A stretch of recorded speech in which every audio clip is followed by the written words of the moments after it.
Vamos nós começar a nossa aula. Pastor Hugo, ora por nós aí. Pai, mais uma vez, nós queremos te pedir a tua graça sobre as nossas vidas. Amém, Vamos aprender da tua palavra. Pedimos direção, entendimento. Abençoa o pastor Fabiano também, que vai conduzir a aula para nós, vai ser o nosso professor. Amém, Deus.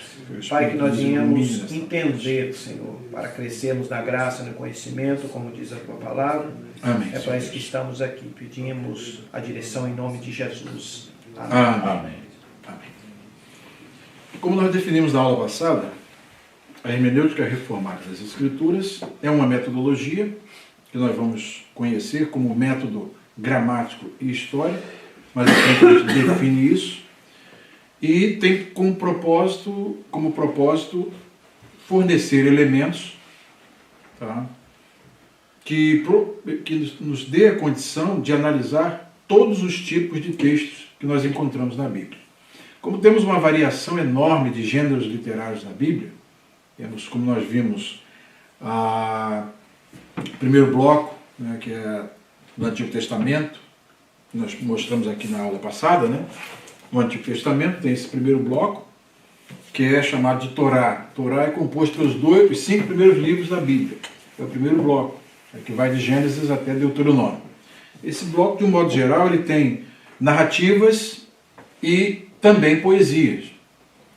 Mas, predominantemente, o gênero é poético. E também dentro desse gênero de prosa e narrativa, no Pentateuco, também chamado de Pentateuco, os 5 livros, 5 rolos, nós temos que os gêneros literários, cada um deles sinaliza para um tipo de ferramenta que você tem de usar a fim de poder extrair o sentido deles. Então, quando você está lendo um jornal ou lendo uma carta, você é o intérprete. Quando chega uma carta na sua mailbox lá, na sua caixa de correios, o que acontece?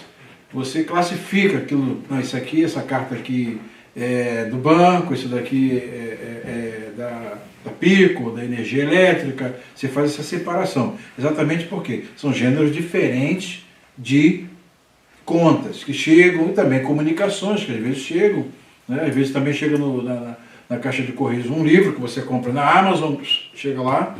Então, quando você pega aquilo tudo, o que você faz? Você classifica. O modo como você lê um livro que chega é diferente do modo como você lê uma carta que chega.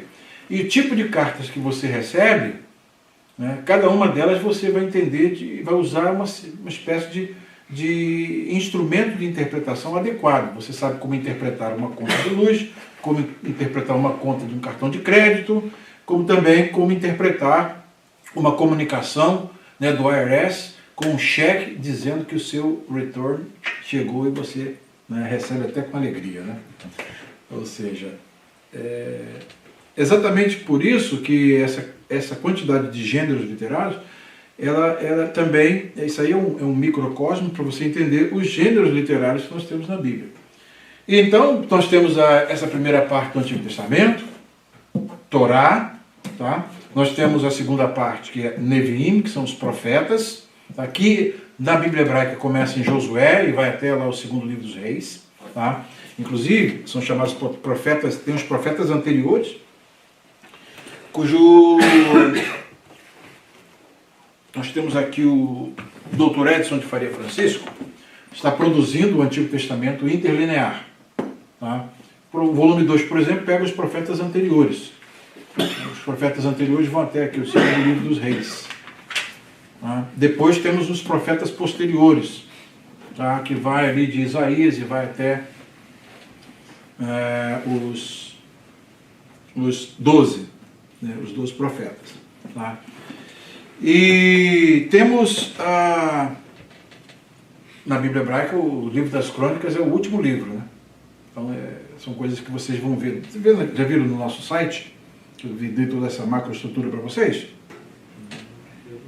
Não viu, não? Olha. Nossa plataforma mesmo. Daqui a pouco eu entro na nossa plataforma e eu mostro para vocês. Então, cada gênero literário exige um tratamento distinto. Quando você pega depois aquele bloco das poesias, pega o livro de Jó, pega o livro dos Salmos, né, Provérbios, que é eminentemente poético, Eclesiastes tem uma boa parte que é poesia, embora algumas traduções, e a maior parte das traduções colocam como prosa, mas tem muito de poesia ali, Havel, Havalim, né? Vaidade de vaidade, tudo é vaidade. Eles receberam um curso completo de literatura poética e literatura profética. O Diácono Sérgio participou de todas as aulas aí, nós pegamos todos os livros, de Jó até Provérbios, né? Pegamos Jó, Salmos, Provérbios, Eclesiastes, pegamos Eclesiastes também, ficou faltando só Cântico dos Cânticos. Então, cada gênero literário traz consigo a necessidade de nós utilizarmos ferramentas adequadas. E essas ferramentas, elas são ferramentas que vão fazer com que você extraia o sentido do texto. Para isso, a hermenêutica reformada, em sua longa militância, fez o quê? Plataforma.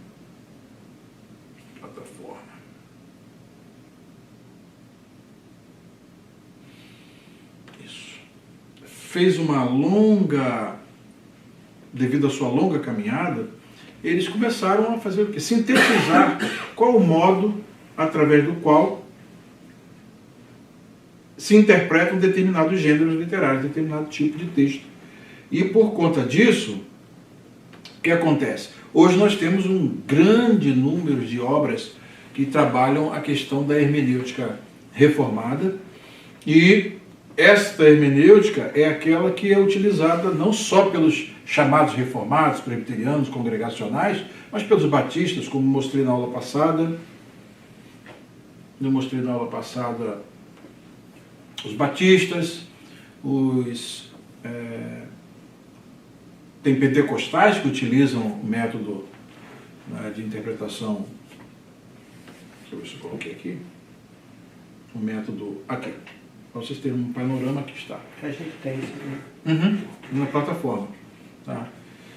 Então, vários autores se utilizam desse método, e por conta disso, vocês viram a produção literária que foi produzida por esses grandes reformadores na época da Reforma Protestante, e isso que se tomou o nome de hermenêutica reformada das Escrituras, nada mais é do que uma compilação de métodos que não foram usados exclusivamente pelos reformadores, mas antes deles esses métodos já eram utilizados. Nessa época que houve um maior destaque, porque houve uma dissociação do catolicismo romano, e aí eles precisavam de realmente fornecer uma metodologia que funcionasse, que fosse base para outros intérpretes, que agora, a partir do momento que o povo iria receber a Bíblia nas suas próprias mãos, tá? Então os alemães recebem a Bíblia nas suas próprias mãos, os franceses recebem a Bíblia traduzida para o seu próprio idioma. Nessa época era tudo em latim.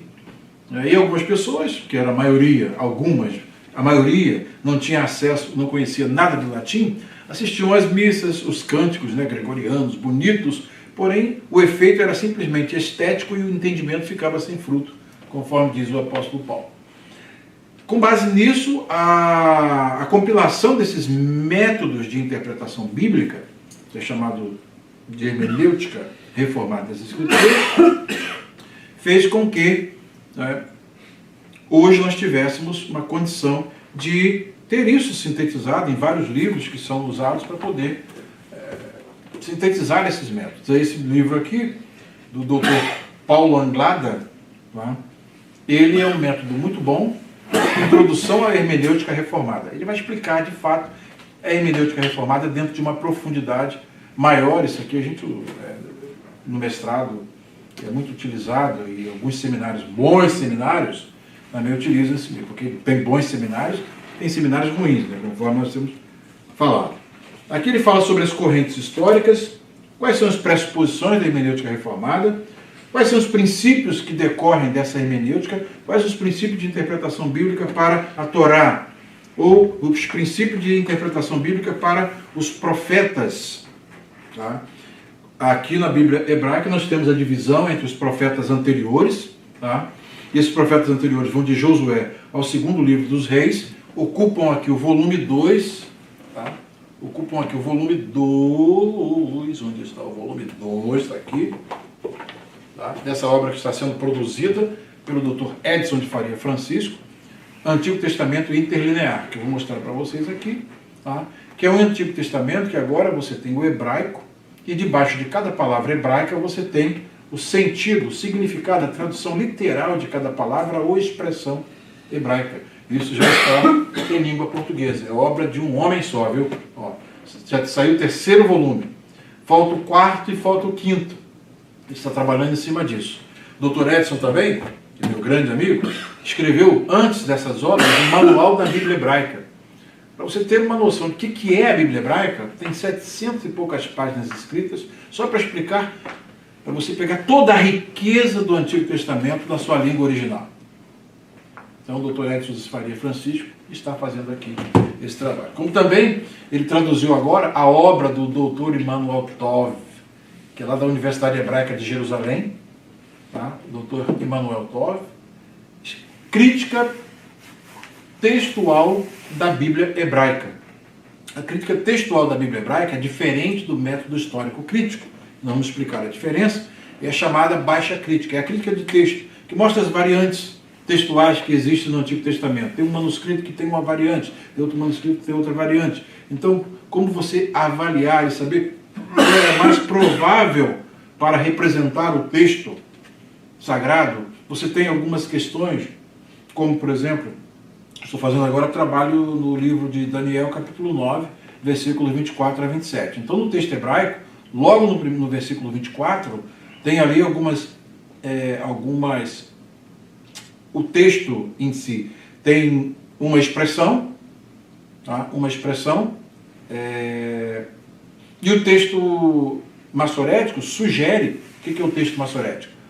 O texto hebraico, antigamente, tanta informação, por isso que eu tenho que filmar, né?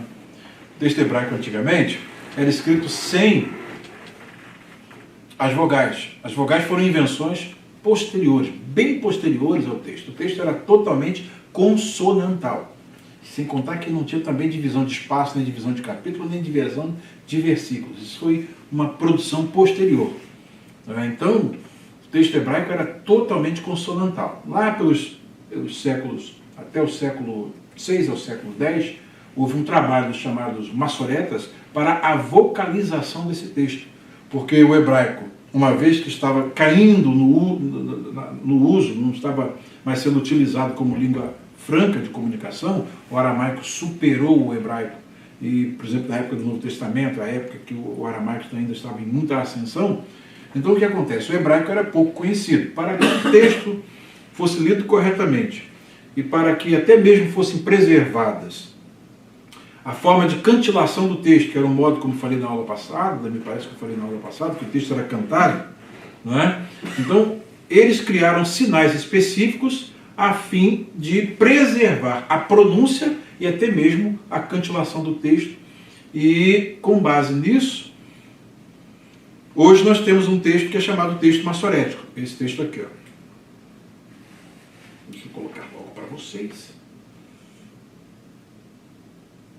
Esse texto aqui, tá? Onde você tem, tá, o texto hebraico, tá? Aqui essas palavras, essas consoantes aqui, que são as consoantes, são essas maiores aqui, que ficam no meio do texto. Acima do texto tem um pontinho aqui, tem um pontinho aqui embaixo, tem outro pontinho aqui, tem outro pontinho aqui, dois pontinhos, dois em pé, dois deitados, tá? Tem outro aqui que é um pontinho só.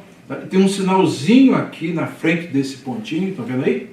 Está dando para ver? Aqui, ó. A mãozinha está aqui, ó. Aqui, ó. Tem um sinalzinho assim, tá? Esses sinaizinhos aqui, com mais esse aqui que é um Lzinho pequenininho, aqui são duas vogais que estão aqui embaixo, iguais, idênticas. Aqui as consoantes, tem um pontinho dentro dela aqui, tá vendo? Tá dando para ver o que é que aumente? Tá dando para ver. Se quiser, aumenta. Para mim tá bom. Tá, vou aumentar um pouco. De longe eu sou bom, só de perto. É ruim. Então pronto, eu vou fazer aqui, ó. Isso aqui, tecnologia é bom por causa disso. Tecnologia, agora estou fazendo, bem dizendo, é tecnologia. Senão eu vou utilizar aqui uma fenomenologia para poder Então aqui, pronto, melhorou. Aqui você tem esses sinais que foram colocados depois no texto hebraico. São sinais que foram colocados depois. São chamados sinais massoréticos. Esses sinais foram feitos pelos massoretas a fim de preservar a pronúncia. Você tinha Bereshit, tá? Bereshit, todos os judeus na época sabiam que era Bereshit. O povo comum, por influência da prosódia e da pronúncia aramaica, já estavam perdendo, já não tinham mais noção de como era. Isso na época de Esdras, por exemplo, quando o povo veio do cativeiro, o que aconteceu? Eles se reuniram e tinham os escribas que faziam o quê? Faziam a tradução do que eles falavam em hebraico, porque não conheciam o texto hebraico, para eles entenderem na língua que eles estavam agora trazendo, que são 70 anos. Então foi uma absorção na cultura, a fim de que eles pudessem compreender o que estava sendo lido e o que estava sendo explicado. Então eles tinham que ter um tradutor ali, né, para fazer a tradução. Então, nesse desenvolvimento, o que acontece? Nesse desenvolvimento todo, nós temos essas obras que ajudam para você entender os textos originais. Esse aqui, Crítica Textual da Bíblia Hebraica, vai mostrar exatamente essas diferenças entre uma expressão que está no texto mesmo, está no texto como de uma forma, que é chamada forma ketiv, como está escrito, e tem uma indicação massorética, que é uma sugestão, me parece, aí os massoretas que fizeram a vocalização falam, me parece que a forma, na realidade, não é essa aí não. Aí colocam lá na nota de rodapé, a forma é essa aqui. Então aí eles pegam, por exemplo, Lechatem, ou Lirtom, e colocam lá, não é Lirtom, não é com Re, é com Re, não é com Het, é com Re, Lehatem. Aí tem lá Hataot, não é Hataot no plural. A minha sugestão é que isso aqui seja no singular. Então não é selar os pecados, e sim dar fim, completar, Lehatem, Hatat, o pecado. Aí esses livros aqui vão explicar exatamente o que essas convenções que os massoretas utilizavam, e por isso você vai ter todo esse material, que agora está em português, feito pelo Dr. Edson de Faria Francisco. De modo geral, o que vocês percebem? Estudar a Bíblia de um modo bem profundo, vocês vão ter que aprender muita coisa. Por isso que vocês estão na faculdade. Coisas que você não aprende na escola bíblica. Não é? Se bem que eles aí eu capricho, né? Eu capricho. Tudo que eu falo eu mostro para eles. Né? Ainda que não entendam, mas pelo menos eu mostro. Não é? E o que sabes, o que eu faço, o que eu estou ensinando, tu não sabes agora, mas tu entenderás depois. Faça um uso como Jesus fez. Então a hermenêutica, o que vai acontecer? Ela vai te dar todas essas dimensões de análise que você pode fazer do texto. Tá? Então você viu que pode fazer uma análise simples do texto, como você pode ir a dimensões mais profundas do texto, e era exatamente esta a preocupação dos reformadores. Ir profundo no texto, conhecer o texto na sua língua original, o que o texto queria dizer para os seus leitores principais, os primeiros leitores, ou os primeiros que ouviram aquele texto quando ele era uma elocução oral de uma profecia, ou de algum texto que foi produzido oralmente. Esta era a intenção dos reformadores, e por isso aquela obra gigantesca de 22 volumes que vocês viram. Temos a obra de Lutero, aqui só temos 12 volumes, tá? Aqui na realidade tem 11. Inclusive um está repetido, que o outro está lá no Brasil. É uma obra de Lutero e a outra está aqui na minha mão aqui, que a gente vai dar uma lidinha só para vocês terem uma noção. Então a hermenêutica reformada veio trazendo todos esses ganhos. Por que a hermenêutica reformada é tão produtiva? Calvino tem lá 22 volumes. Lutero tem 55 volumes. Tá?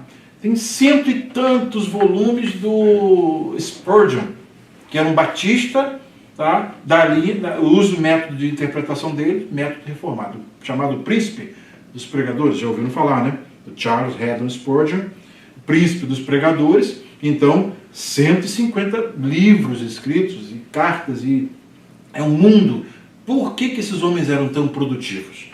Porque o método de interpretação deles funcionava. E eles iam fundo nas Escrituras, conheciam as línguas originais da Bíblia, estudavam profundamente. É por isso, então, que quando você mergulha a fundo, tá, você tem condição de descortinar horizontes que o leitor, que simplesmente lê a tradução e não faz a tradução, não tem acesso.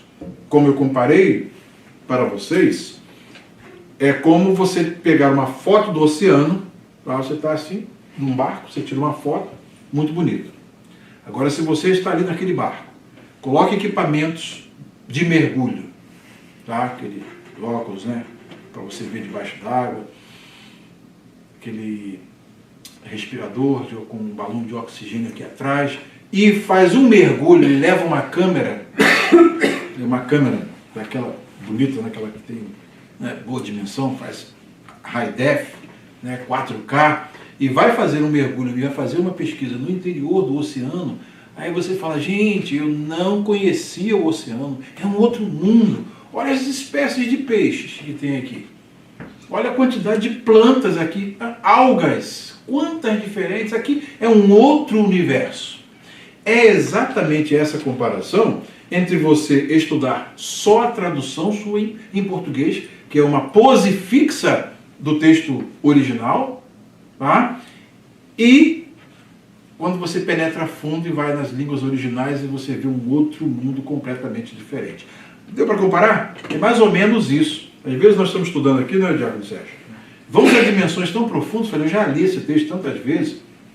Como é que nós não penetramos tanto nesse texto? Como é que pode um texto desse, a gente fala 1h30, 1 hora sobre um determinado texto que a gente já leu, mas é o mergulho profundo. Quanto maior o preparo do intérprete, melhor ele decodifica e enxerga elementos no texto que não estão muito à superfície.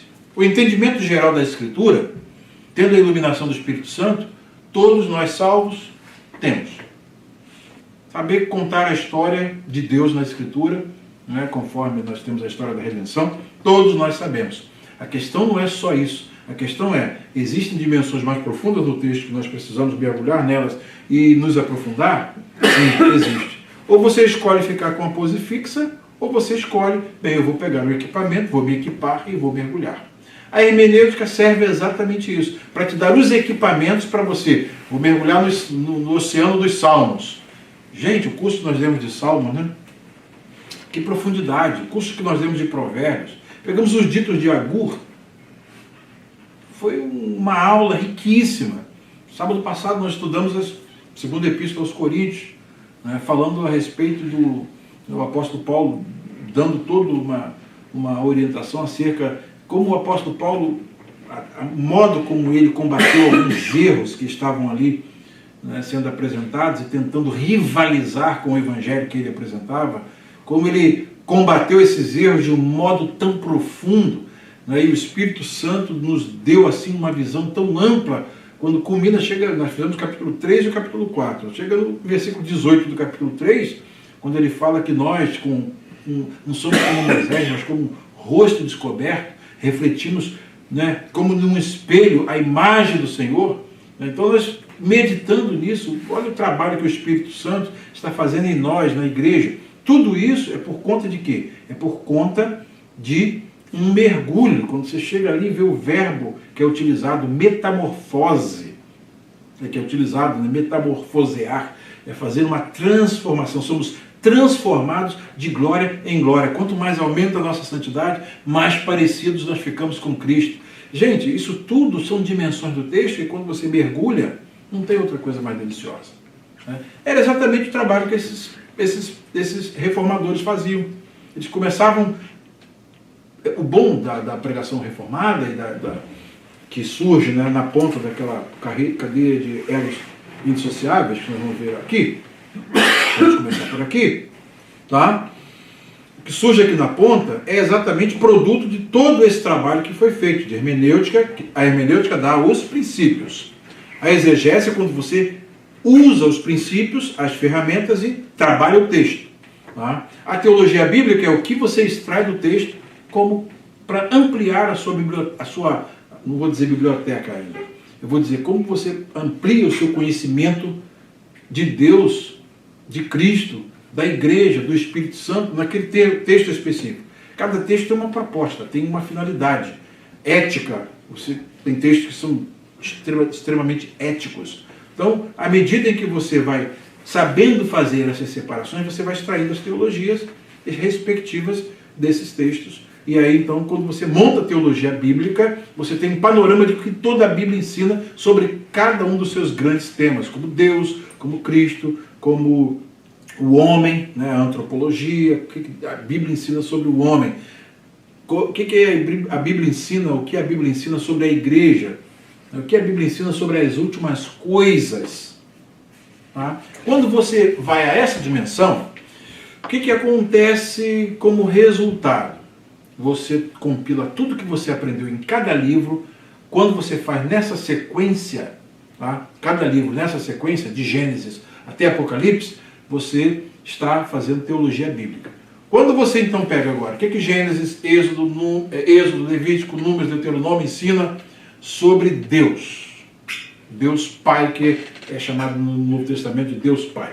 O que nós aprendemos? Primeiro conceito, Deus é o Criador. Está logo abrindo o livro de Gênesis. Não é? Abrindo o livro de Gênesis, criação do universo, tem no princípio, Deus criou os céus e a terra. Então é a primeira frase da Bíblia. Qual o primeiro conceito que você aprende? Tá? Qual o primeiro conceito que você aprende acerca de Deus no livro de Gênesis? Que Deus é Criador. E Ele criou o quê? O universo. Aqui nós temos um merismo, que é uma parte utilizada para representar o todo, e céus e terra, na cosmovisão do autor aqui, é o universo. Tá? E também colocando a terra como um elemento, um ponto central da criação. Tá? Tudo quanto desenvolve em termos de história da redenção, se desenvolve a partir do planeta Terra. Não é em Marte, não é em Júpiter, não é em Vênus, é no planeta Terra. Então vejam como esse texto é importante. É a primeira teologia que eu aprendo na Bíblia. Essa é a chamada teologia bíblica.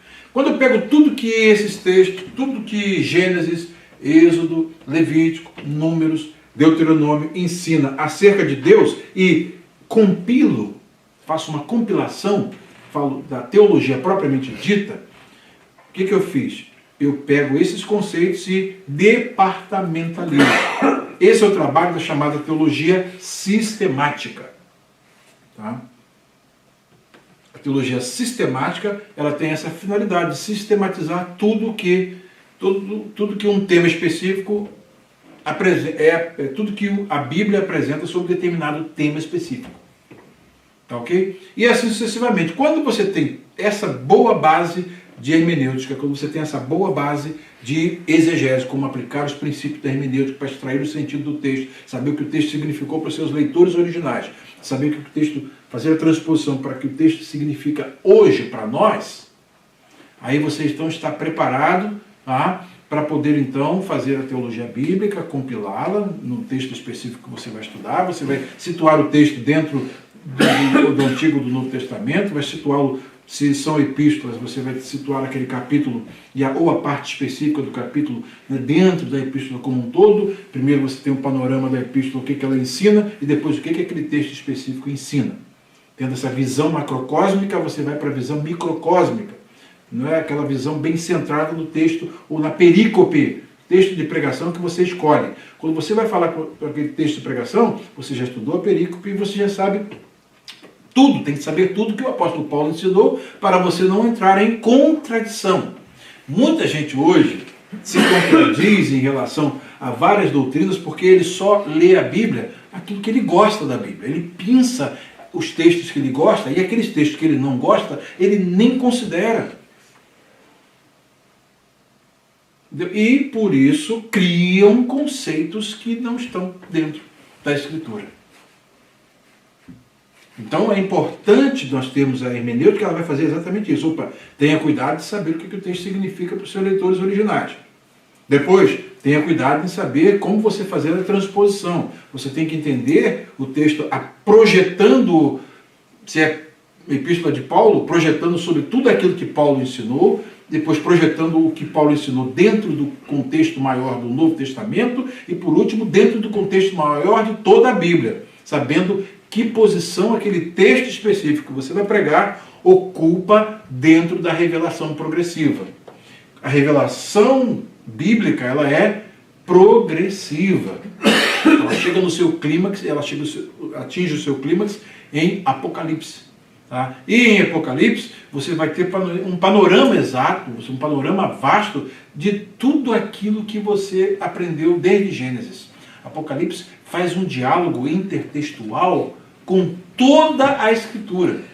Se você não tiver uma base boa de Antigo Testamento e de Novo Testamento, entender Apocalipse fica muito difícil. Por conta de quê? Porque é um texto cuja estrutura literária privilegia a imagística e, ao mesmo tempo, privilegia o quê?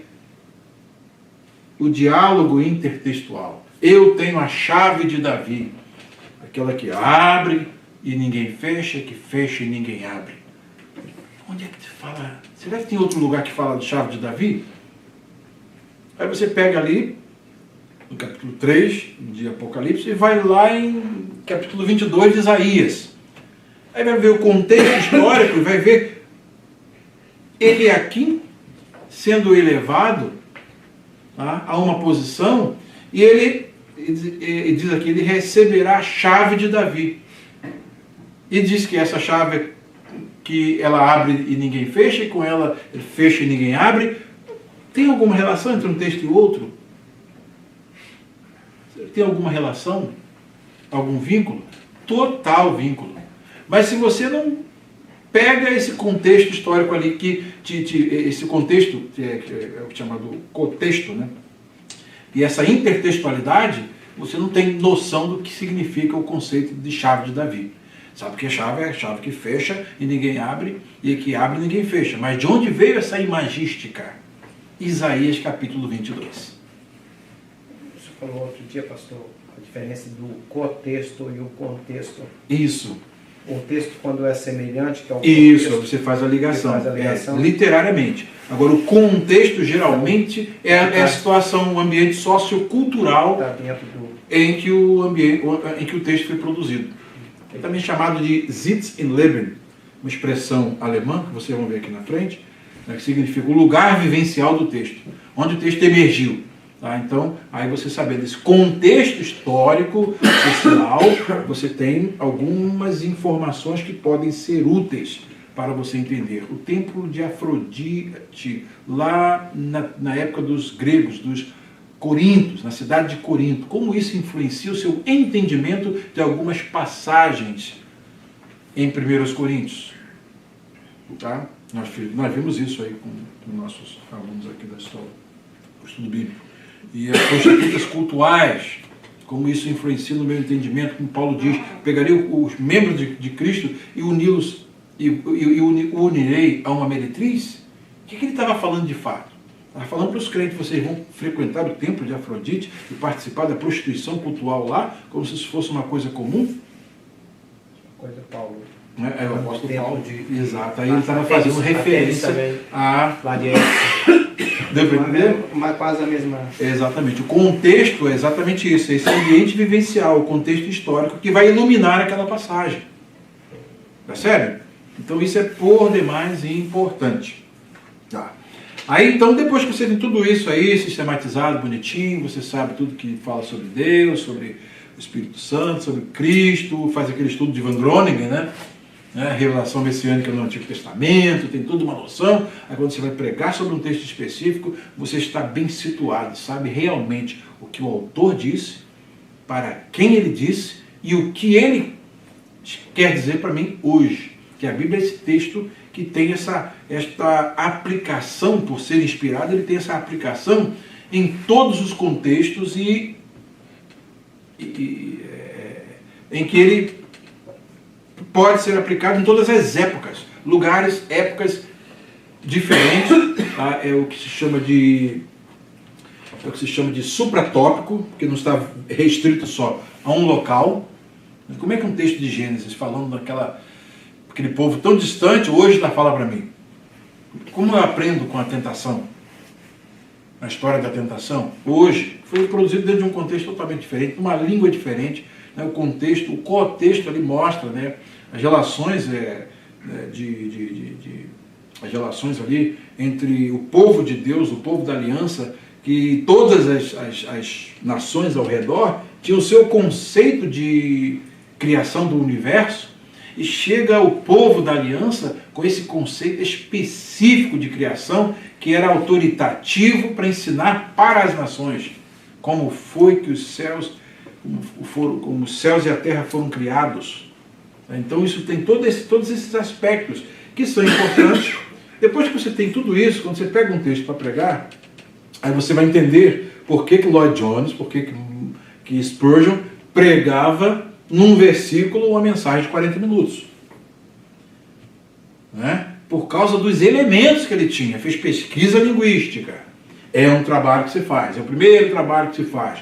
Depois faz a pesquisa usando todas essas ferramentas. Aspectos literários do texto. Depois dos aspectos literários, aí quando você entende a passagem como toda a mensagem, aí você tem muitas coisas. Você pega um texto da criação, você pode fazer uma série de pregações sobre cada dia da criação. Tudo depende de quê? Depende dos elementos que você tem. O intérprete, então, precisa estar o quê? Bem preparado. Quando o intérprete está mal preparado, ele pode não somente não entender o texto, e quando ele não entende o texto, a mensagem dele vai ser um problema, vai ser um fracasso, como também, né, ele pode ter poucas ferramentas para poder extrair o sentido do texto. E há textos na Bíblia que são difíceis. Há textos que são difíceis. Né? E é isso que nos mantém humildes. Né? Quando nós vemos a tarefa gigantesca do que é interpretar a Bíblia, que é um livro escrito com 3 línguas diferentes, hebraico, aramaico e grego, são 3 línguas diferentes e distantes de nós. O hebraico, você hoje tem o hebraico moderno, que você, aprendendo o hebraico moderno, você tem condição de ler um texto bíblico. Mas tem características do texto bíblico que são muito peculiares e diferentes do hebraico moderno. Eu estudei hebraico moderno na Universidade Federal do Rio de Janeiro, na UFRJ. Então, nos 8 períodos de hebraico que eu estudei lá, gente, eu aprendi muito hebraico moderno. Até chegava no nível do 6º período em diante, nós não assistimos aula em português. A aula de hebraico era ministrada em hebraico. Para vocês terem uma ideia da dimensão do curso. O que acontece? Você começa a ter uma vivência com o texto de tal modo que você sente a língua. Percebe? Você sente a língua. A língua você começa a penetrar no modo de sentimento dos autores bíblicos, né? Transpondo isso para o contexto das Escrituras. Mas, quando você compara essas línguas, hebraico moderno e hebraico bíblico, tem diferenças que merecem atenção muito grande. Tá? Então, o que eu quero colocar para vocês? A hermenêutica reformada das Escrituras, a primeira coisa que ela faz com você é jogar você de joelhos. Por isso que é orare, depois labutare. É orare porque você tem que orar antes de pegar uma tarefa dessa. Não tem como você pegar um livro desse sem fazer uma oração antes de falar sobre ele, ou pregar sobre ele.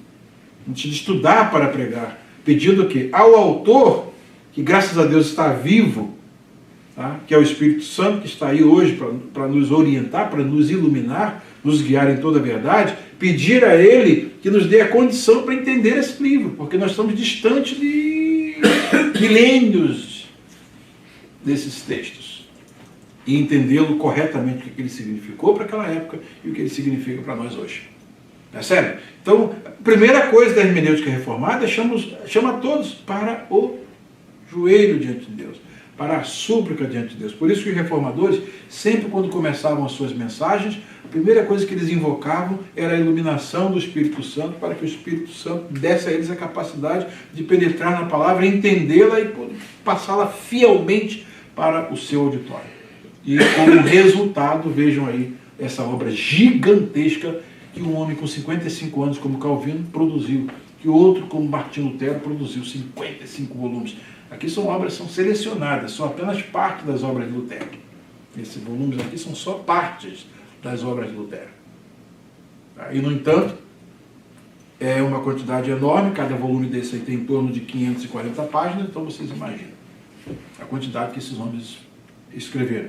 Escreveram para orientação do seu povo, que hoje serve para nós, quando chega na nossa língua, ou então você lê o alemão, ou você lê o inglês, você tem acesso a tudo isso.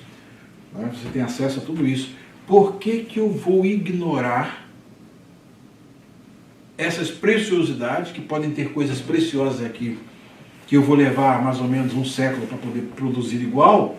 Por que eu vou ignorar isso que Deus, por graça, tem dado à igreja?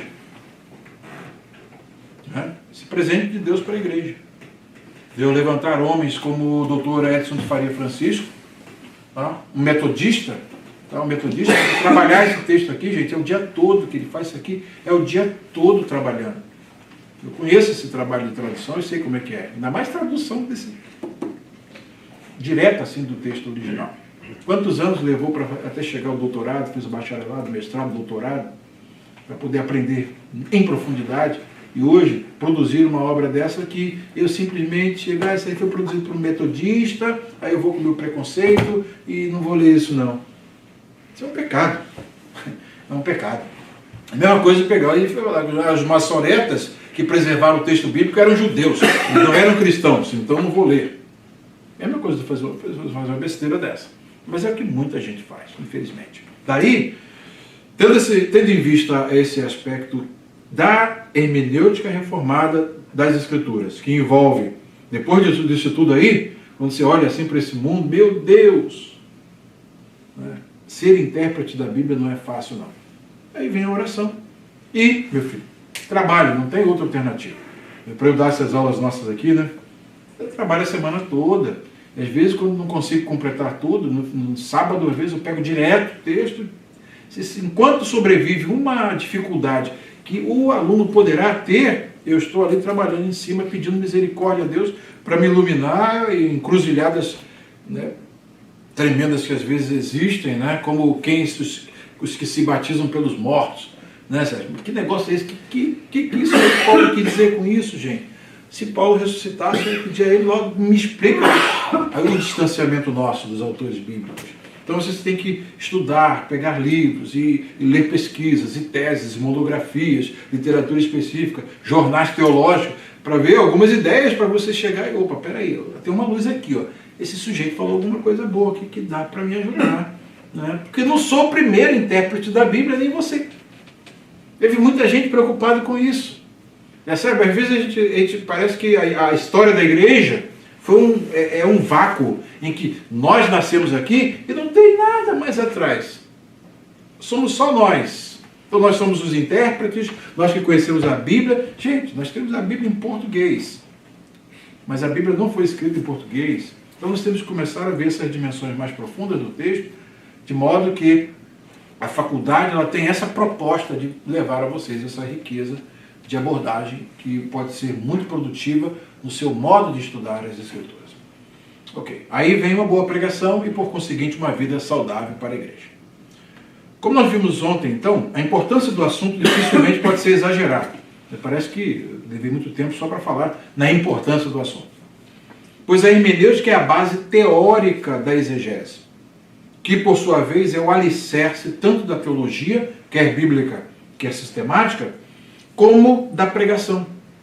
E, por fim, da ética, que é o reflexo final da pregação no dia a dia da igreja. Então, essa corrente de elos indissociáveis aqui, tá, que vem da hermenêutica e culmina na ética, se ela não for bem seguida, nós teremos hermenêutica ruim, gera exegese ruim, gera teologia bíblica ruim, gera teologia sistemática ruim pregação ruim e prática ruim.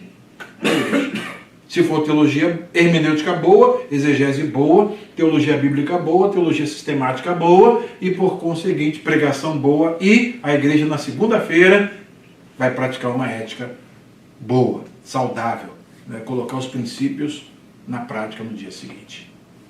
Okay? A hermenêutica é a base teórica da exegese, que por sua vez é o fundamento da teologia e da pregação, das quais depende a saúde espiritual da igreja. Se não tiver uma hermenêutica sadia, não vai ter pregação e ética sadias. Isso é importante. Uma hermenêutica deformada finalmente resultará em exegese deformada, produzirá teologia e pregação deformadas e se manifestará tragicamente em igrejas e vidas deformadas. Então isso é muito importante. Vamos à sequência.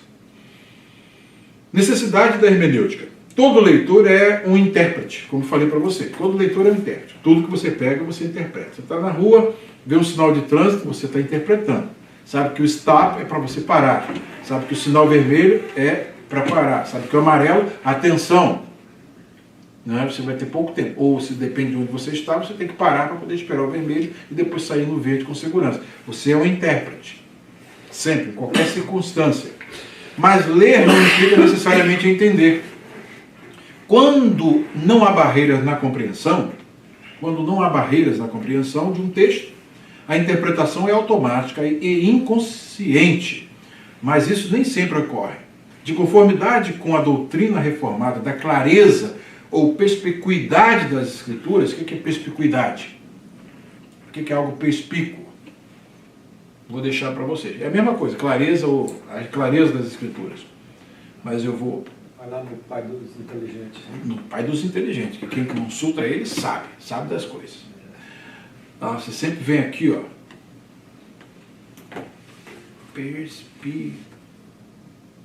Cadê? Não, perspicuidade. Qualidade perspícua. Mas o que é perspícuo? Perspícuo. Que se vê nitidamente, nítido, evidente, manifesto. Olha quantos sinônimos. Esses sinônimos são exatamente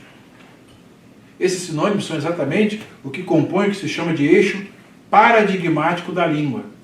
Quando você está traduzindo um texto de uma língua original para uma língua receptora, você tem várias opções para poder fazer essa tradução.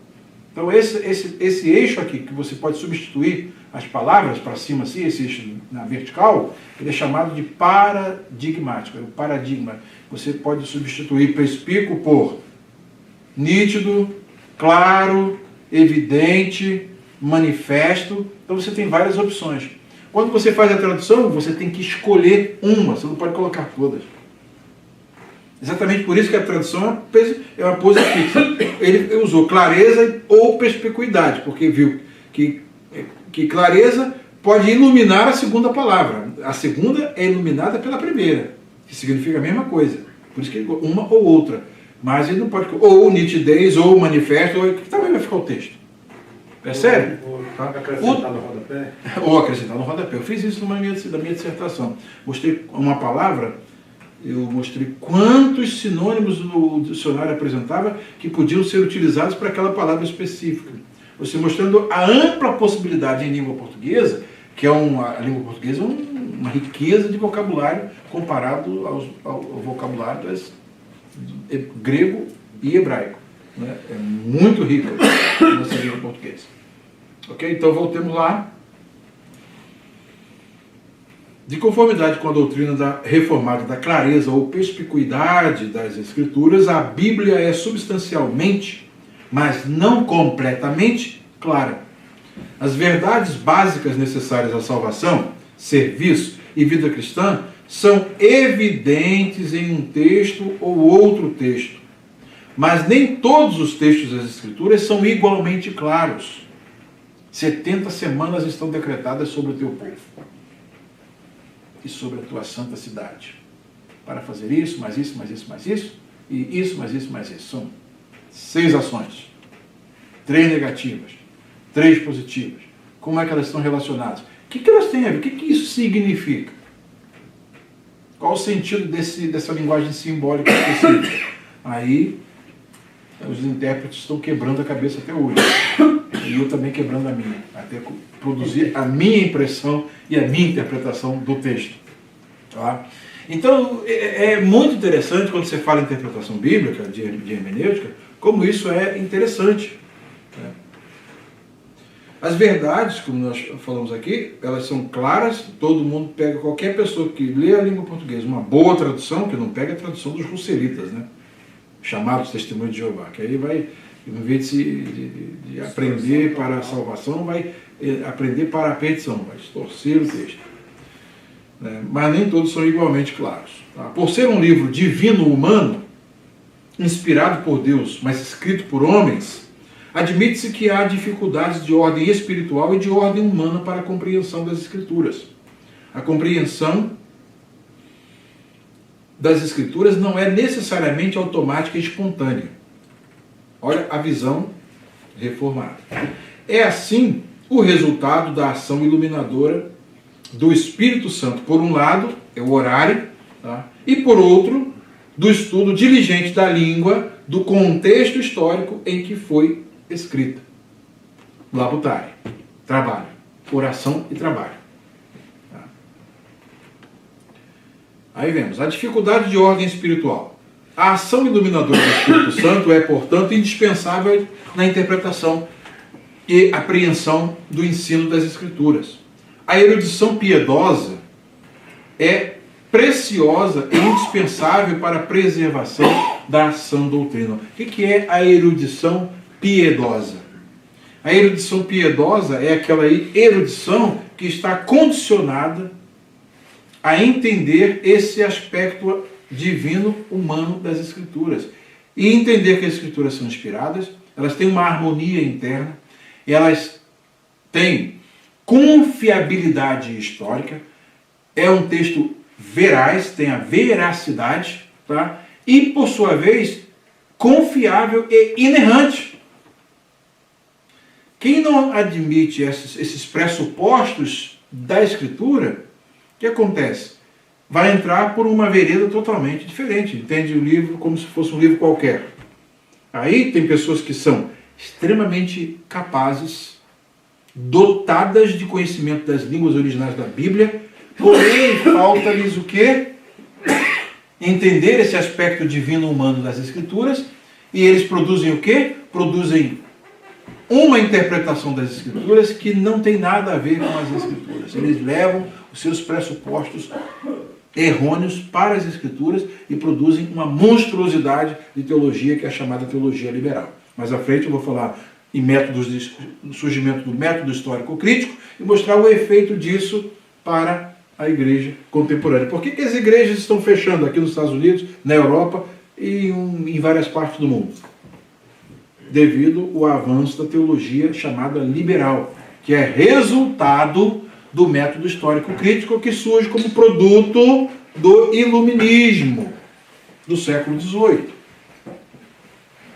O iluminismo entronizou a razão como sendo o filtro de toda e qualquer verdade. Se não passar pela razão humana, veja, o homem caído quer se colocar como padrão de averiguação do que é verdadeiro e do que é errado, para começar. Se ele não sabe nem a sua própria história, o que ele é de fato, se a Escritura não revelar. Aí o que houve nessa época? O iluminismo trazendo a razão como sendo a base para a averiguação da verdade. O que ocorre com os milagres? Milagre não pode ser reproduzido. Logo a razão não aceita. Daí milagres não existem. Bem, se milagres não existem, então todos os textos do Novo Testamento e do Antigo Testamento que falam sobre milagres, eles são mitos. Segundo eles, são mitos. São modos como as comunidades da fé interpretaram certos fenômenos que eles não sabiam explicar e chamaram isso de milagres. Bom, o que fazer com o milagre do nascimento virginal de Jesus? Nesse crivo também vai para o ralo. Daí, para eles, Jesus não nasceu virginalmente. O que fazer da ressurreição de Jesus?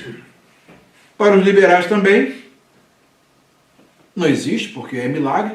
Então a razão foi entronizada no iluminismo, influenciou a criação do método histórico crítico, e esse método histórico crítico vai para a escritura sem esses pressupostos de entender que o livro é divino, inspirado por Deus, confiável, inerrante, tem confiabilidade histórica, veracidade histórica, tá? E por conseguinte o sobrenatural faz parte da própria natureza do próprio Deus, que está numa dimensão transcendente, que é distante do nosso mundo aqui, imanente, daquilo que nós vivemos. Tá? E ele invade a história para poder alterar o seu curso e fazer com que ela funcione diferente. Aí nós entendemos os milagres porque nós assumimos esses pressupostos corretos de que a Escritura é um livro sobrenatural. Os histórico-críticos que criaram, geraram a teologia liberal, não acreditam nisso, que, conforme nós estudamos o Diácono Sérgio, o que acontece com o cristianismo sem a doutrina da ressurreição? Quebrou a espinha dorsal do cristianismo. Acabou. Se Cristo não ressuscitou, Paulo disse, vocês ainda estão nos pecados de vocês. E somos os mais miseráveis dentre os homens. Por quê? Porque Cristo não ressuscitou, então nós estamos dando uma de bobo, como dizem os mineiros, né? Seu bobo, você está fazendo o quê? Percebe? Então, vejam bem como pressupostos corretos trazem trabalhos gloriosos que vão preservar o sentido do texto e tentar entendê-lo como uma escritura divina. Esses homens entravam para interpretar os textos de joelhos. Eles entenderam tudo da Bíblia? Não, claro que não. Tem vários livros sobre os quais Lutero não conseguiu digerir, teve dificuldade, até de achar se ele era canônico ou não. Calvino não interpretou Apocalipse, não se atreveu. Percebe? Então o que acontece? Esses homens não são perfeitos, mas eles deixaram um trabalho, gente. A hermenêutica reformada deixou um legado, e se nós ignorarmos esse legado, e não temos nenhum outro legado para colocar como substituto, o que nós estamos fazendo? Nós ficamos mais pobres. Se eu ignorar hoje, no meu tempo aqui, se eu ignorar a obra do Dr. Edson de Faria Francisco, Manual da Bíblia Hebraica, a obra do Dr. Emanuel Toff, mas é um judeu. Poxa, quem sabe mais de crítica de Bíblia Hebraica no mundo hoje do que o Dr. Emanuel Toff? E hoje nós temos isso em português, eu vou ignorar, porque ele é um judeu. Eu vou ignorar esse trabalho gigantesco do Dr. Edson de Faria Francisco. Ele é um metodista, não é da minha denominação. É assim que a pessoa vive hoje e faz. Então, eu vou ignorar isso. Preste bem atenção. Nós ficamos muito mais desprovidos de bons métodos e bons materiais se nós estivermos eivados, cheios, repletos de preconceitos. É bom nós termos conceitos e não preconceitos. Porque preconceito geralmente é algo que você assume e nem sabe se é verdadeiro, como o pastor Hugo enfatizou. Isso é uma mania dos brasileiros, né? Isso é uma mania dos brasileiros, né? Não averiguar as fontes primárias, não averiguar a veracidade dos fatos, sai espalhando. Já viu? Passa uma notícia no Facebook lá com aparência de verdade, fake news. Daqui a pouco todo mundo sobe, mete o dedinho, compartilha. Depois chega, se era falso. Era falso e agora já está espalhado por toda a parte. Ver morte desse jeito, né? Não é só dos brasileiros não, aqui também é assim. Então nós temos que ter esse cuidado de ir às fontes primárias. Agora, quando a teologia ela é uma teologia que produz bons resultados, né, que ela foi feita, ela passou por esse crivo aqui, né, aí você tem efeitos gloriosos na vida de pessoas. Mas quando você tem alguém que às vezes chega até um doutorado numa faculdade e ela é orientada por liberais, teólogos liberais que estão repletos nas denominações evangélicas, estão cheios de liberais que não acreditam na Bíblia como palavra de Deus e passam isso. Você já deve ter ouvido, na semana passada eu citei aqui o tal de Kevitz,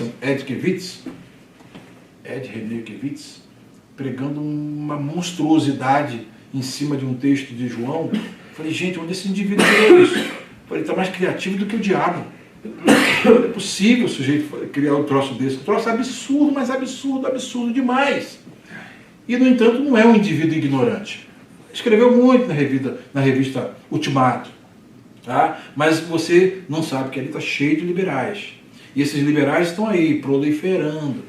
Hoje você já tem aí obras de liberais que estão aí com capas bonitas. Aí o pobrezinho chega lá, Teologia do Novo Testamento.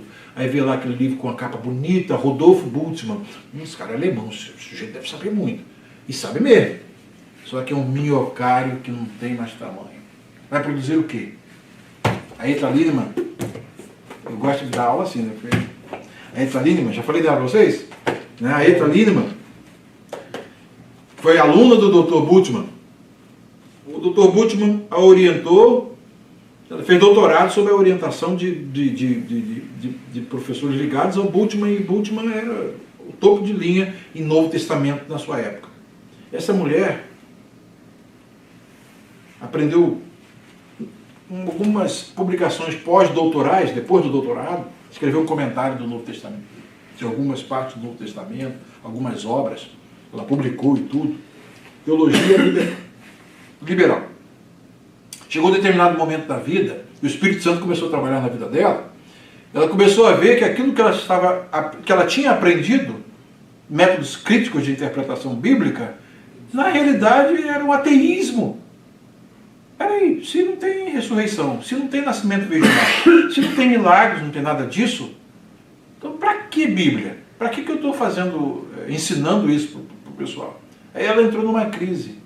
E entrou numa crise tão forte que ela estava numa depressão enorme, mas muito grande, porque ela descobriu que ela tinha, na realidade, estava vivendo, convivendo, e tinha aprendido, em nome de teologia, a teologia liberal, um ateísmo. O que ela fez? Certo dia, o Espírito Santo a tirou de casa e ela foi caminhar nas ruas lá da Alemanha e ouviu um culto numa igreja pentecostal. Uma igreja avivada na Alemanha. Aí a doutora Ethel Lindemann, o Espírito Santo impulsionou para ela ir lá entrar assistir. Vou lá, não acredito nisso aí mesmo, mas vou lá assistir. Sentou lá no banco, começou a ver e ouvir o testemunho dos irmãos, da experiência que cada um contava na frente da igreja. E ela começou a ficar incomodada. Gente, mas esse pessoal acredita tudo isso aí que eu não acredito? Como é que pode?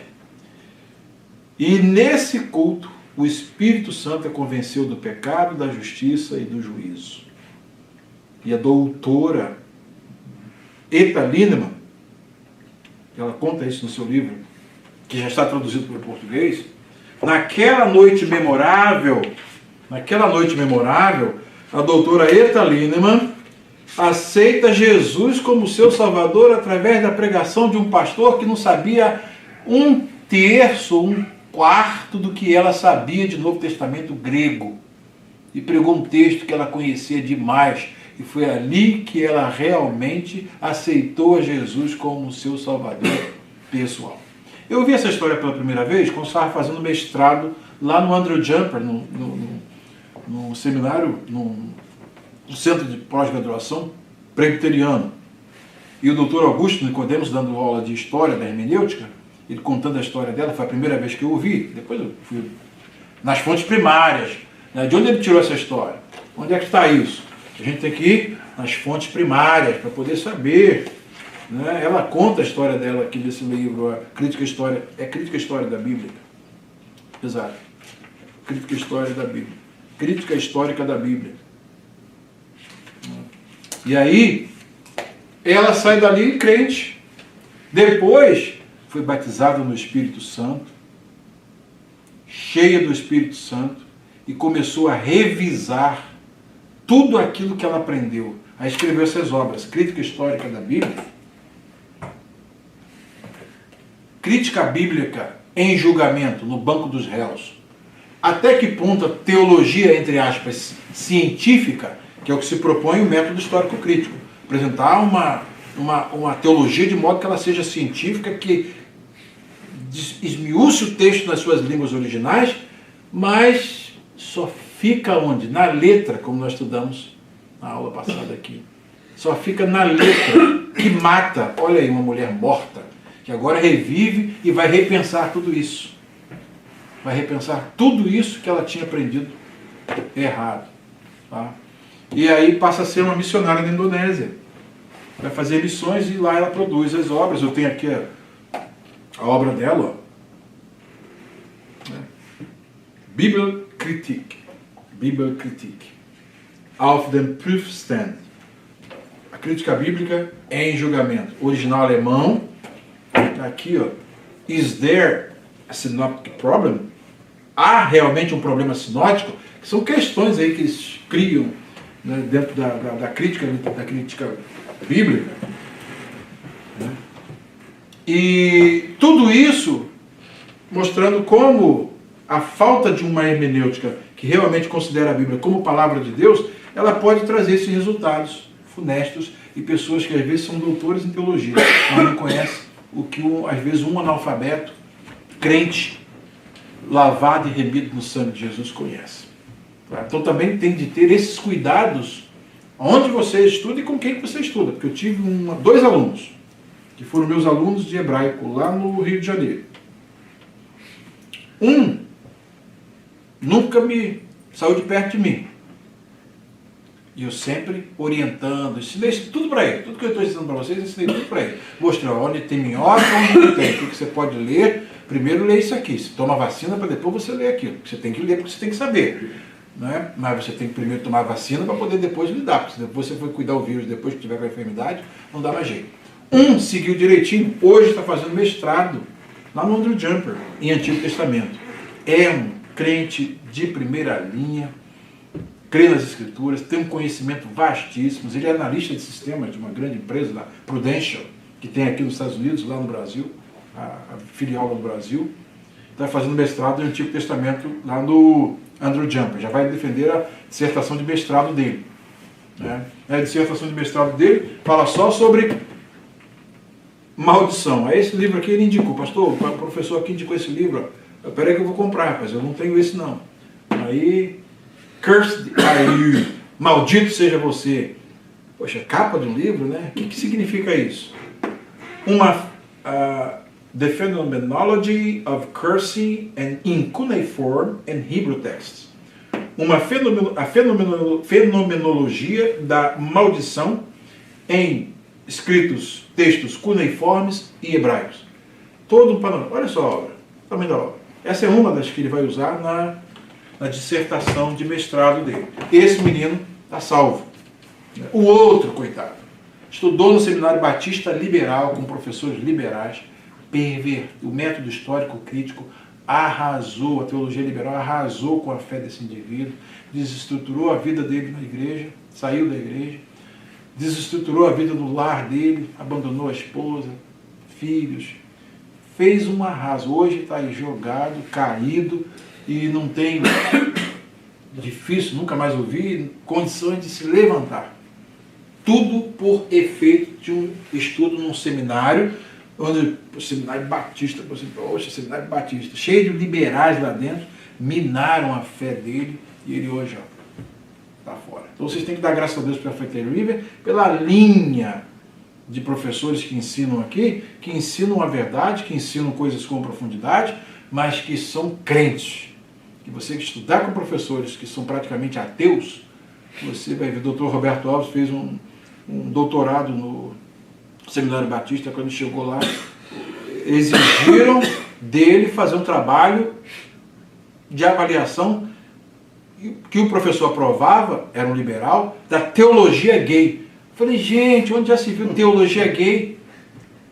Aí ele foi me falar o nome do santo, né? Eu falei, eu sabia que esse indivíduo era liberal, eu sabia.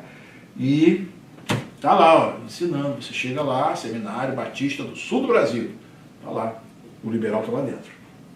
Invadiram várias denominações. Então é exatamente contra isso que alguns pastores desse meio aí têm combatido, contra o liberalismo que está fechando igrejas. A igreja do pastor Edson, por exemplo, foi uma igreja fechada por causa do liberalismo teológico. Botaram uma pastora lá e essa pastora chegou a um nível tal que os crentes antigos, que eram os que restavam, foram embora e a igreja faliu, fechou as portas e aí a igreja do pastor Edson comprou aquele templo lá presbiteriano. É da PCUSA. Tem a diferença entre a PCA, a Presbyterian Church of America, a Igreja Presbiteriana da América, e PCUSA. Essa é a liberal. Essa que aceitou uma série de coisas, hoje até gaysismo ela está aceitando. Então aí está a diferença entre presbiteriano e presbiteriano. A diferença. De um modo geral, o que acontece? A hermenêutica, tá? A hermenêutica saudável, ela é fundamental para a preservação da sã doutrina. Se o pregador, tá? Ou o professor, ou aquele que ministra, não tem essa visão de escritura, o que ele vai produzir serão etalínimas da vida, e alunos como esse meu aluno que se perdeu, coitado, porque perdeu o contato comigo, ficou à mercê dos professores liberais lá, que acabaram com a fé do pobrezinho, e acabaram com a vida espiritual dele, acabaram com a vida dele, se é que ele teve alguma. Ele era muito crente, no entanto hoje está um perdido. Só Deus para ter misericórdia. Ok? Sendo assim, um erudito, por mais bem equipado que esteja hermeneuticamente, desprovido, porém, da ação regeneradora e iluminadora do Espírito, possivelmente não alcançará o sentido da Escritura, tanto quanto um crente simples e fiel, mesmo que indouto em métodos e técnicas de interpretação. Tá? Então, isso aí que é a beleza da coisa. E a hermenêutica reformada reconhece isso. Não precisa ser um erudito para você entender a Bíblia. Não, claro que não. O Espírito Santo está aí para iluminar. Você tem a bênção de ter a Escritura na sua língua, né? Você vai entender, vai ler Apocalipse, como um aluno que, né, lá do seminário, os alunos se surpreenderam de ver um jardineiro. Eles saíram de uma aula de Apocalipse, né, foi ministrado por um professor, estudando grego, e vendo o texto, analisando o texto grego, o semitismo, a influência semítica das línguas semíticas no idioma grego do Apocalipse, e ele saiu de lá fazendo análise sintática, morfológica, sintática, de discurso, e depois o livro está ficando cada vez mais difícil para mim. Quando eles saem lá, encontram um jardineiro lendo Apocalipse, inclusive lendo em voz alta, né? Peraí, que livro você está lendo aí? Apocalipse. Você está entendendo o que esse livro diz? Ele está zombando, você está entendendo o que esse livro diz? Claro que estou. Qual é a mensagem desse livro? O Cordeiro vai vencer. O Cordeiro vai vencer.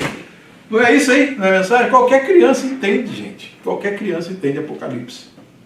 Percebe? Porque o livro tem uma proposta literária. Quando a gente perde, não é, a floresta por causa, às vezes, de árvores, aí a gente perde toda uma noção. A hermenêutica reformada vai fazer esse trabalho, vai te dar todos esses elementos para você analisar qualquer gênero da Bíblia, inclusive o gênero de literatura, erroneamente chamado de literatura apocalíptica. Depois a gente explica por que é erroneamente. Tá? Assim como eu falei aqui na pregação sobre a mensagem à igreja de Filadélfia, né, eu falei que não existe carta dentro de carta. Né? E agora eu vou te dizer, tem um pentecostal aí da Universidade da Califórnia que escreveu um comentário de Apocalipse de estontear. Mais de 20 anos de trabalho. Saíram 2 comentários, né? Falei, gente, um pentecostal produziu uma obra dessa. Quando ele começou, eu vou logo no sumário, vou ver lá o que tem no sumário. Aí no sumário eu vi assim, mensagens às igrejas da Ásia. Eu falei, acho que ele já começou a entender. Né? E aí eu fui lá nesse trecho, na Amazon, eu peguei lá, abri lá nesse trecho explicando que alguns perdem de vista a estrutura macroliterária, a estrutura literária do livro, e não entendem que o livro como um todo é uma epístola, é uma carta. Daí não existirem cartas dentro de cartas. Falei, o sujeito entendeu mesmo. Né? Mas o que ele leu? Aí eu fui lá no prefácio. Quem influenciou muito ele? Richard Bauckham.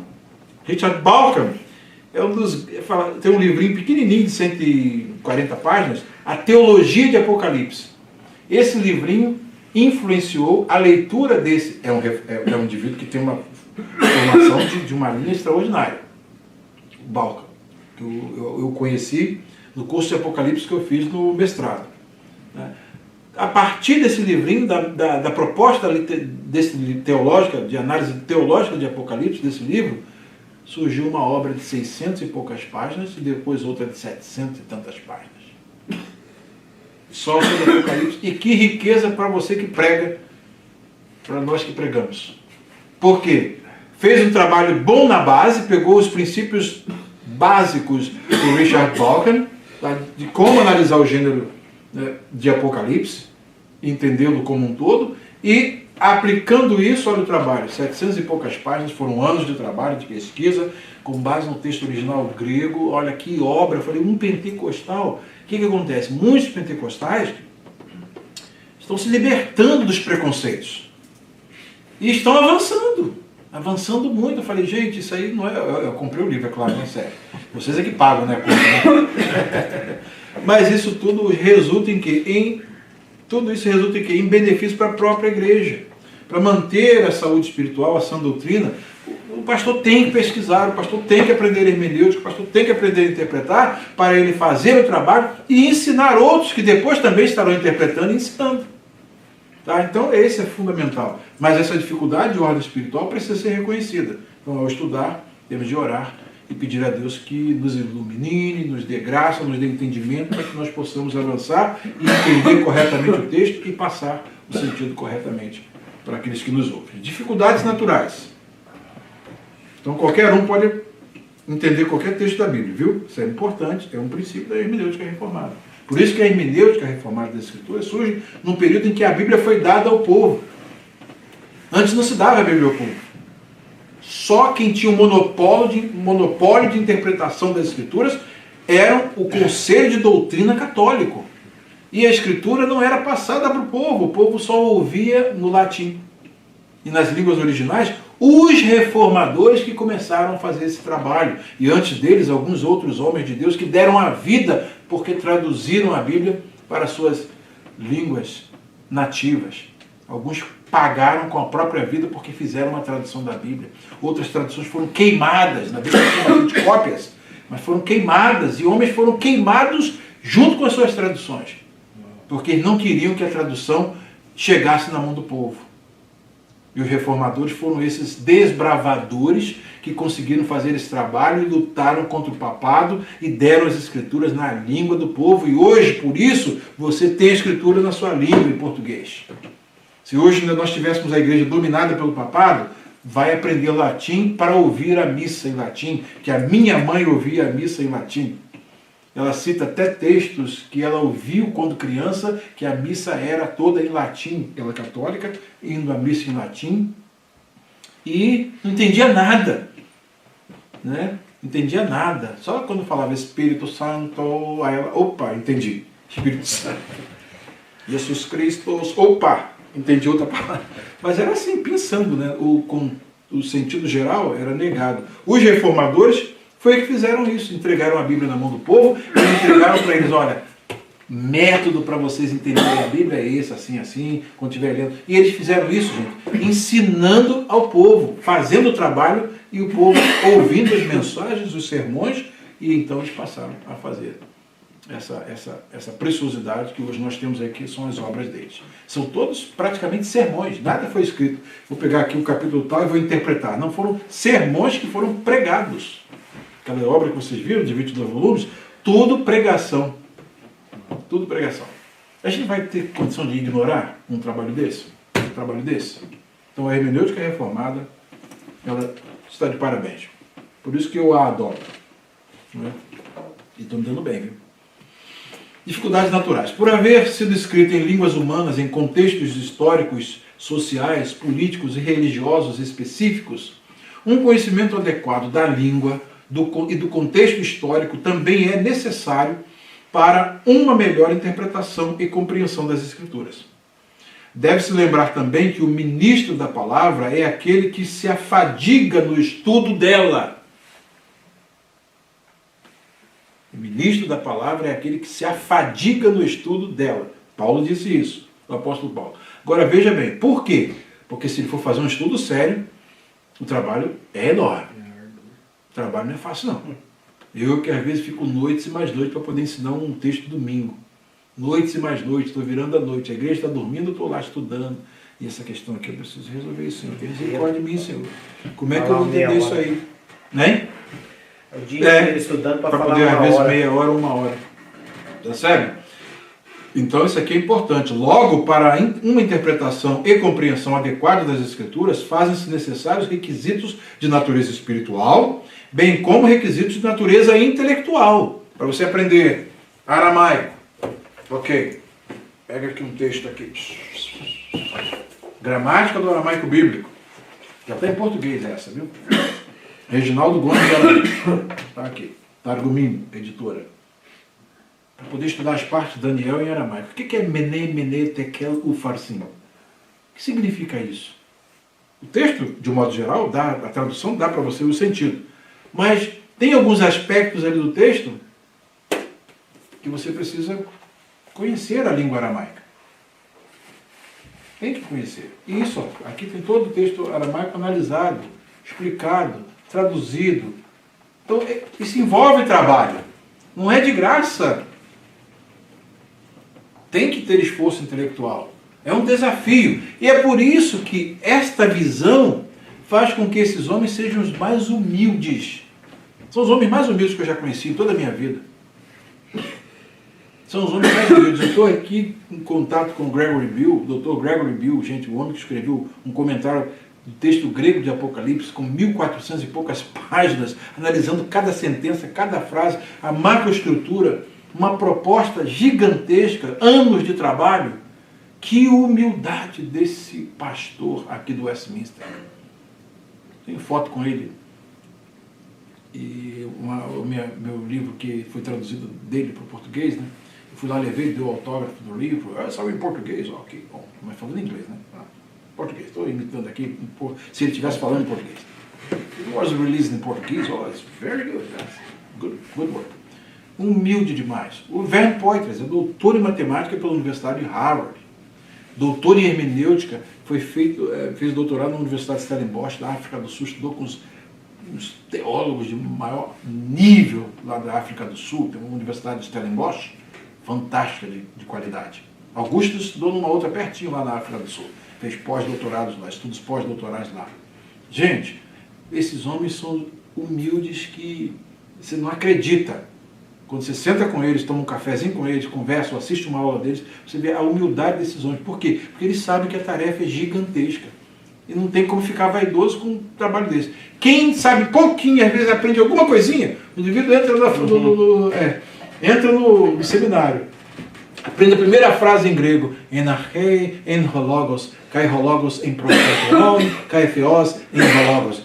João 1:1. Pronto, pensa que já sabe todo o grego do Novo Testamento e fica esnobando, às vezes, na pregação. Eu falei, gente, tá doido, pode botar a cabeça de força. Esses homens são uma sumidade e uma simplicidade fantástica. Gente de muita humildade. Por quê? Porque sabe que é orar et labutar. Eles nunca pararam de orar para poder ensinar. Todas as vezes as aulas que eles dão tem que começar com oração. E essa é a proposta. Daí é um trabalho, é árduo. Missão ardósia, como disse um vereador, queria dizer missão árdua. Ele falou, a nossa missão de vereador é uma missão ardósia.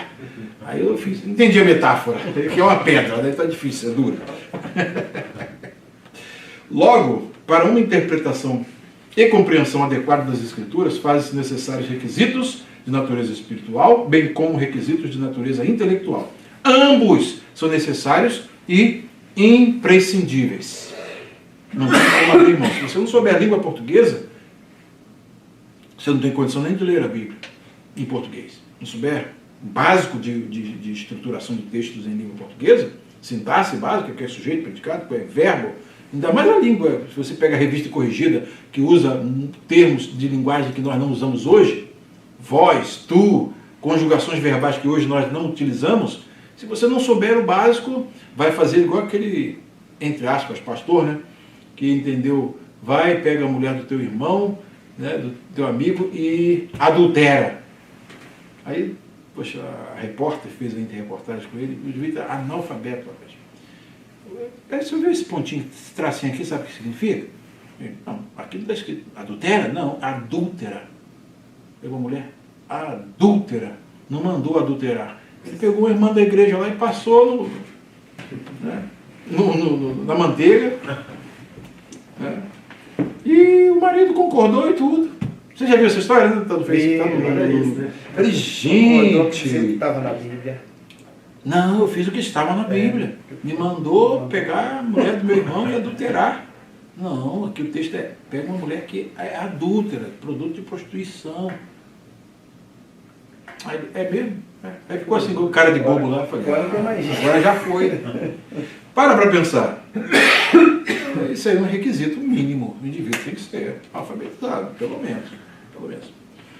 Ok, então estamos chegando aqui ao término da nossa aula. Semana que vem, então, nós vamos ver as principais correntes de interpretação. Nós vamos ver a corrente espiritualista, vamos ver hermenêutica alegórica, tá? Nós vamos ver a hermenêutica intuitiva, hermenêutica existencialista. Só vou dar uma passagem. Vou passar esse slide para vocês lerem, porque eu quero dar uma corrida e quero me deter lá na frente, em princípios de interpretação propriamente ditos. Tá? Mas aí vocês vão ler isso aqui, eu vou passar para vocês, é um texto pequeno, tá? Tá aqui nos slides, eu passo para vocês, tá ok? E aí vocês vão ter toda uma noção. Falar sobre a escola crítica, eu já falei sobre ela hoje aqui. Falei bastante, muita coisa aqui eu já vou pular. Mas aqui na frente aqui tem, por exemplo, o que são as metodologias críticas. Para que elas se propõem, você tem que pelo menos ter uma noção. Eu fiz no curso de mestrado uma disciplina chamada Métodos Críticos de Interpretação Bíblica. E Dr. Augusto Nicodemos e Dr. Mauro Meister. Um deu o Antigo Testamento, métodos críticos aplicados ao Antigo Testamento, e o outro deu métodos críticos aplicados ao Novo Testamento. Tá? E tivemos todo um panorama dessas ferramentas com uma crítica à crítica, tipo essa que a Lita Lima fez. Aí sim, você aprende o que significa, mas qual é o furo delas? Está aqui, está aqui, está aqui. Então, quando você estuda assim, agora quando você estuda com um professor que adota isso como sua ferramenta de análise bíblica, vai produzir o que aconteceu com esse meu segundo aluno, que eu fiz menção, não vou citar o nome dele, que eu fiz menção, e no entanto se perdeu. Ok? Então, nós estaremos vendo. E aí nós vamos ver também uma análise do livro de Gênesis, um pouquinho, vou ver se eu consigo passar para vocês esse texto, do comentário da criação, só o primeiro dia, tá? Só o primeiro dia. O que Lutero disse a respeito do primeiro dia da criação. Só o primeiro dia, tá? Vou passar para vocês isso aqui, vou fazer um escaneamento e vou passar para vocês terem uma ideia do que é a interpretação de texto. Depois aqui, ó, na página 56, ele fala sobre o primeiro dia. Só aquele primeiro trecho aqui de Gênesis, tá? Que aconteceu no primeiro dia. Ele começa a analisar aqui, ele fala sobre o prefácio, né? Bereshit, bara Elohim, et hashamayim, vet haaretz. Lá no princípio criou Deus os céus e a terra. Você tem aqui agora, já em português, isso aqui é um trecho que está disponível no site, ó, no Antigo Testamento Linear. Não tem assim no português com a tradução do hebraico não, pastor, como se lê, igual está no inglês lá? Não tem, eles só produziram... Eu achei que o livro dele era desse jeito. Não, eles não produziram. do Edson de Farias. ia ser muito mais... Pois é, porque dá a tradução como você lê. Como você lê, ajuda a pronúncia. Muito. Depois que você pegar bem o hebraico, você pega aqui o texto, você tem que estar aqui, você pressupõe-se que você saiba ler hebraico. Bereshit, bara Elohim, et hashamayim. Justamente, se tivesse ali, aí era muito Tohu, vavohu, verrosher, alpenei, terrom. Esse ano dá aula para vocês de hebraico, já estou preparando lá os slides. Porque se está daquele jeito em português, com a pronúncia embaixo, a pronúncia e o português embaixo, aí seria ótimo, ajudaria demais. Sim. Mas aí é o desafio, né? Porque a Sociedade Bíblica ia ver como é que ia ficar o volume. O Novo Testamento, desse jeito que você falou, tem 1.200 páginas, com a pronúncia figurada embaixo, com a classificação gramatical, a morfologia, tem 1.200 e poucas páginas. Aí quanto ficaria cada volume desse aqui? Ia dobrar o número de páginas. Por isso que a Sociedade Bíblica optou só por colocar o texto. Agora, quando é digital, aí você tem a vantagem de você ter... Isso aqui eu tirei do texto digital. Tem as janelas, né? Aí aqui você escolhe se você quer com pronúncia, se você só quer o texto, se você quer só o texto e a tradução. Percebe? Então tem essa diferença. Os maçoretas fizeram esse trabalho, gente. Vocalizaram cada uma das palavras do texto hebraico. Ainda colocaram os sinais de cantilação. Bereshit bara Elohim et hashamayim ve'et haaretz. Colocaram o símbolo de cantilação, para vocês terem uma ideia. Que trabalho gigantesco. Então, é labutária. Então, na semana que vem, nós vamos ler Tá? Eu vou ver 2 comentários, o do Bruce Waltke sobre Gênesis 1, mostrando como eles aplicavam os princípios de interpretação ao texto. E Lutero, isso aqui está no volume 12 de Lutero, que é o comentário de Gênesis. Eu vou passar para vocês, tá? Esse comentário para vocês lerem. Durante a semana tem trabalho, tá? O vídeo eu já passei do grupo, já podem pegar e assistir na hora que estiver na hora vaga, tá? Pode assistir. E nós vamos ver aqui a criação do universo. Essa versão é a nova versão revista atualizada de 2017, tá? E nós vamos analisar com vocês, ter uma ideia para você ver o trabalho que esses reformadores fizeram e como nós temos a aprender com a metodologia que eles aplicaram, que hoje tem produzido obras como essa aqui, ó. Essa é do Bruce Waltke, de tradição reformada. Aqui, ó, um comentário sobre Gênesis. Bruce Waltke é aquele autor que eu traduzi a obra dele para o português. Introdução à sintaxe do hebraico bíblico. Então imagine um homem que conhece sintaxe como aquele. Que trabalho é esse aqui? Como deve ser profundo? E é profundo. Né? Porque é um homem que conhece hebraico como ninguém. Bruce Waltke, aquele grossão de 765 páginas. Então o trabalho que ele fez em analisar todo o livro de Gênesis nos legou hoje uma obra que nós temos aqui 800 páginas. 800 páginas de um comentário do livro Gênesis. Tá? Temos aí a espiral hermenêutica, que fala sobre essa cadeia de elos indissociáveis, essa corrente de elos indissociáveis, e uma nova abordagem para a interpretação bíblica, também do Grant Osborne. Tá? É muito bom, está em português. A introdução à hermenêutica bíblica, de quem? 2 feras aí da interpretação bíblica, Walter Kaiser e Moisés Silva. Também é muito bom. Conservadores, reformados. Vamos falar sobre isso aqui, ó. Creation and Destruction.